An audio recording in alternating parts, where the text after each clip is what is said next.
everyone. Welcome back to City Speak. This week, we're bringing you a special episode that was recorded in front of a live audience of over 3,000 local leaders at NLC's Congressional City Conference in Washington, D.C. just a few weeks ago.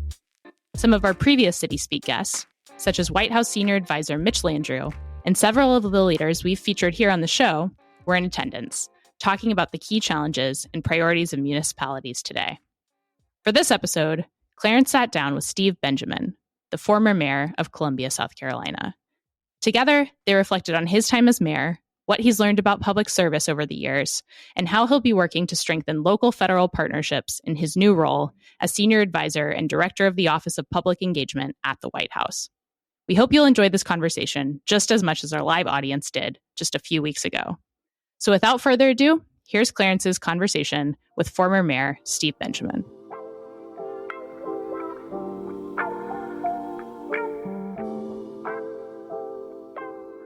Now it truly is my honor to introduce our final conversation of the session.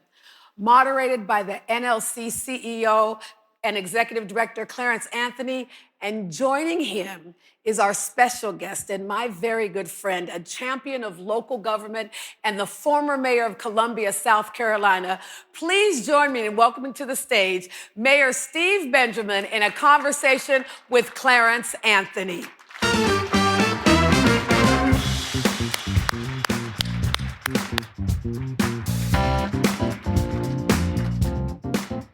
Hey everybody, welcome Mayor Benjamin to the stage, to National League of Cities. Man, this is a real opportunity, and it's a special opportunity for me. And we always say mayor, once mayor, always mayor. Of course, now he's former mayor of Columbia, South Carolina, but has a lot of wisdom that we thought would be important to bring our members. But he's also a friend, which is also important. And our conversation may go in so many directions, so we don't know where it's going to go, but I promise you it's going to be good. He's been the mayor, but there's this announcement I'm going to share with you all today. I'm not supposed to tell anybody. Next week, the former mayor of Columbia, South Carolina, is going to start a new role as special advisor to the President of the United States of America.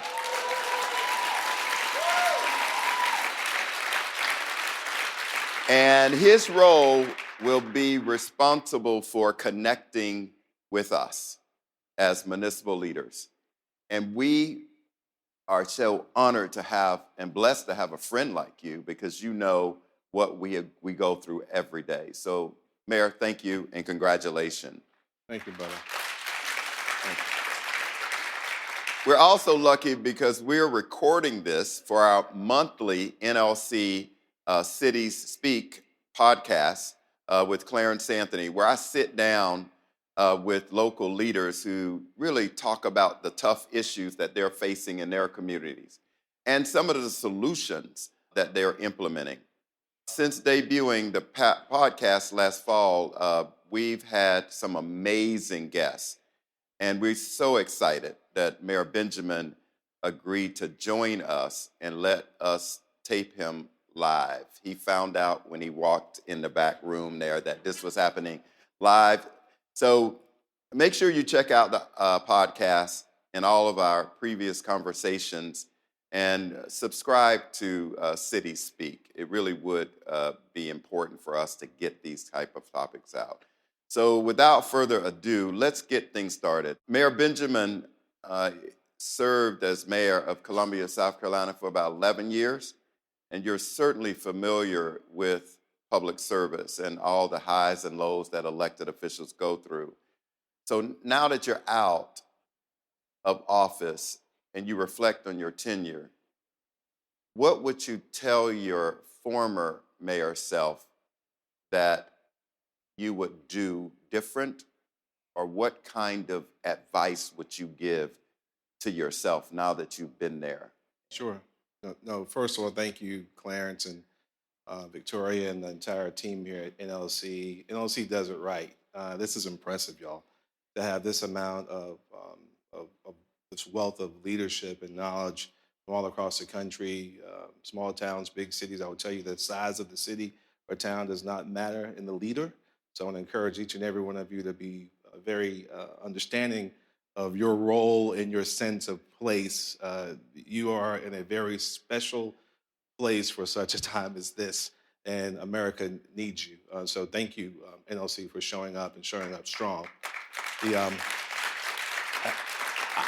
I'd say this, and I thought I might close with this, but I'll go ahead and open with this since you answered the question. Would I tell Steve Benjamin, 40-year-old mayor elected in Columbia, South Carolina, beyond the wildest dreams of Maggie and Sam's baby boy, would be the first job would be, and I would encourage all of you, we take care of yourself. Take care of yourself. I realize that we maintain these temporary positions of leadership in the course of our journey on God's green earth. And it's important as you juggle your balls, glass balls and rubber balls, to protect your rubber balls, your mental health, your spiritual health, your emotional health, your relationship with your friends and your family. The things that we get out of whack sometimes, we all do. The world is crazy, we get busy. But what always helps center me is I remembered my priorities, my relationship with God, my relationship with my wife and my family. I worked as a lawyer to earn a living to support my family. And then I was mayor, in that order. And it helped me become a better mayor. So I want to encourage you all. Take care of number one. You can't take care of anybody else. Just like when that thing drops out on the airplane, they give you some air. You got to give it to yourself first, right, Steve? Before you give the air to anybody else. So take care of yourself. That would be my first piece of advice. But also realizing that you are in a very special place of honor and privilege in your communities right now. It goes well beyond the politics. It goes well beyond the fiduciary authority. Although I'm a public finance lawyer, I'm always talking about money and finance and being a good steward. So my former colleagues know that's my stick. But you're in a very special place in what I still believe to be the greatest democratic nation in the history of the world. And the government of the people, by the people, for the people. People put you in place to make big decisions.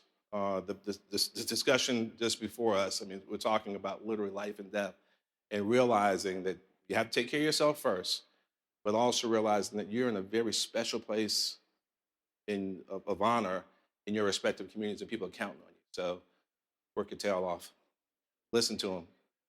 God gave you 2 years and 1 mile for a reason. You're supposed to listen twice as much as you talk, and then make thoughtful decisions that help improve people's lives.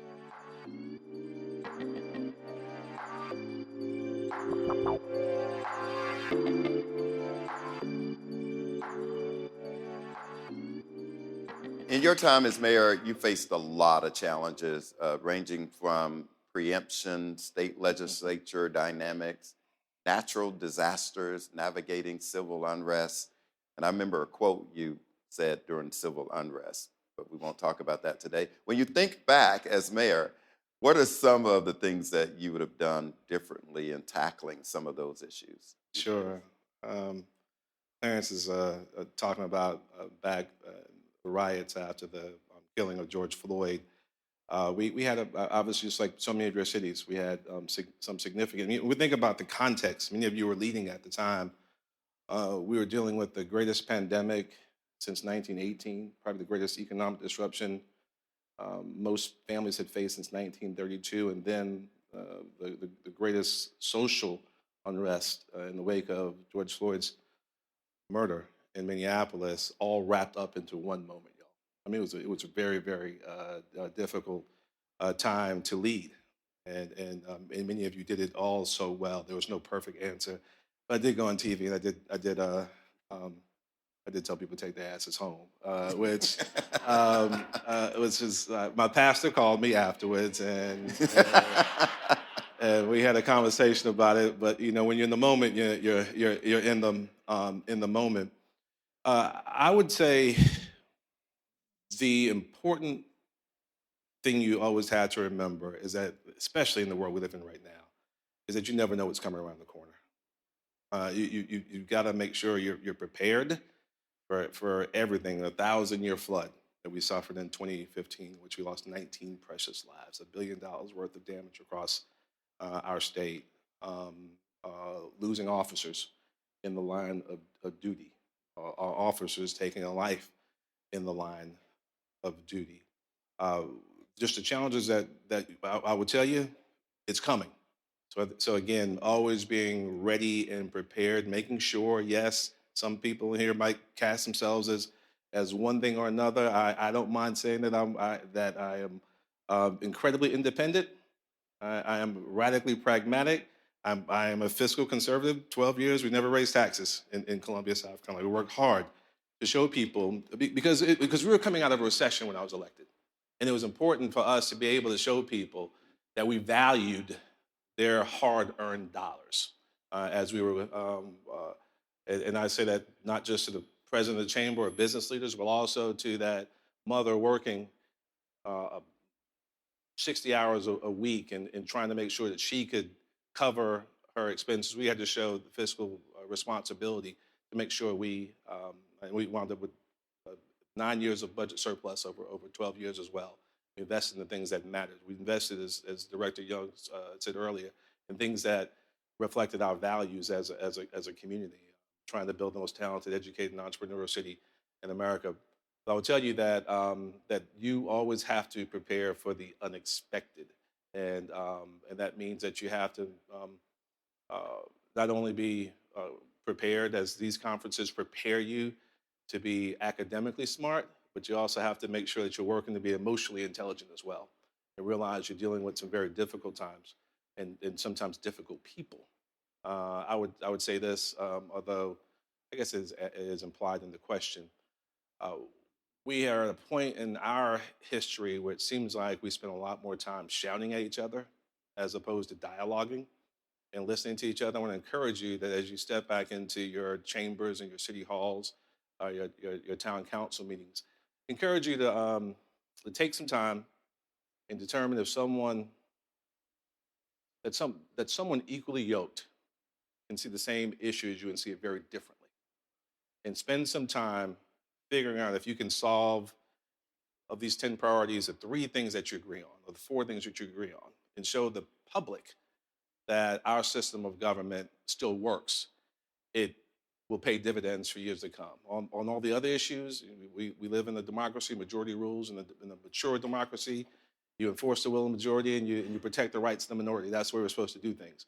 But it takes some time, it takes some real leadership to try and solve the issues that we can agree on together. And if we do it, then we'll watch this great experiment, I think, continue to blossom for the next 250 years. And I will tell you, I have to figure out how to change my stick. I've always been, leadership doesn't come from Washington, it comes to Washington. Well, now I work in Washington for the boss. So I need a new line. If someone has some ideas, y'all, Smudgy, throw me something, throw me a bone. I need something. But I do believe firmly that local leadership is where it's at. You drive this experiment, you drive the ideas. The money comes from a local government. We're going to need you now more than ever. I want to ask you a question and follow up on that topic. You made a decision. You ran for office, 11 years of service. You went out into private sector, and now you're coming back into public service. What drove you to make that decision when you were asked to take on this role, to take on the role? That's a trick question, because we talked about it 10 times as I was trying to make the decision. I told you I was going to ask a question. We try to pretend to be professional colleagues. Clarence is one of my dearest friends and a mentor, and when I have tough decisions, I often confide in him, and we worked through this together. It was a tough call. I was very happy in the private sector. My wife was very happy with me in the private sector. But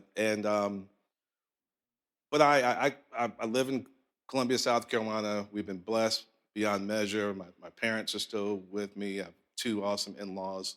Leandra and I have 2 amazing girls that we're raising together.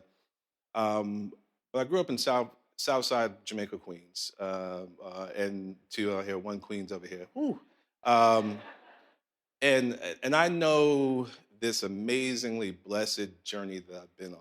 And I never, ever thought that I'd have an opportunity to serve this country that's given me an opportunity to live up to my God-given potential in this way, at this level.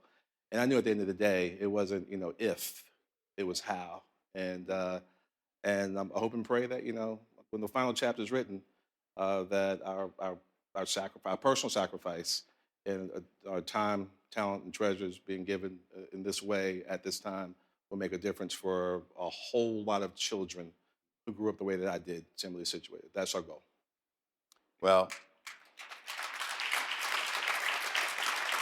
I will say this. We are very blessed to have you in that role. And we're going to make a commitment to call him every day and say that we are behind you, with you, because you have been in the same shoes that many of the members in this audience have been in. You understand how local government work, and you know that America would not be the America it is if it wasn't for our mayors, council members, commissioners in this audience. So we're so honored to have you, and we really appreciate you. Thank you, brother. One final question. Who are you supporting in the Final Four? Florida Atlantic University. My alum is in the Final Four, so I'm leading you to... I know that Councilwoman Herbert and Councilwoman Bustles are here, and they'll tell you that we're a women's basketball.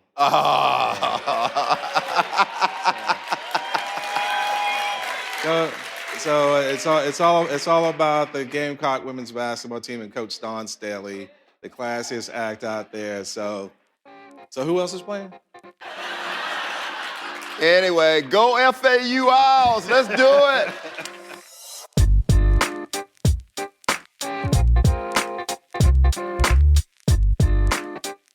Thanks for listening to City Speak with Clarence Anthony. If you like this show, let us know.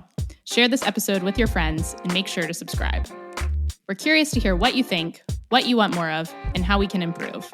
If you have feedback or an idea for a guest you'd like Clarence to sit down with, send us your thoughts at cityspeakpodcast@nlc.org. Join us next month for a new episode. Like and subscribe here or wherever you get your podcasts. See you next time.